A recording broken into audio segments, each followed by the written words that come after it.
The main reason people get industrial photography done is because they're getting a new website. That's the first reason. You've got to make yourself stand out from the crowd and get some great shots to make the website come to life.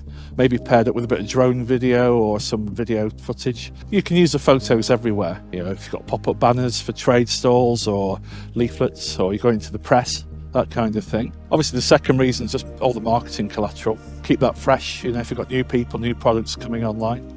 The third one, everyone's using LinkedIn. If you get someone in to do a bit of photography, it gives you fuel to put on the fire. You're not reprocessing tired images of, from stock libraries, which everyone else has seen before. It's all fresh, new, it's got your people in, face to a name. So those are the main reasons.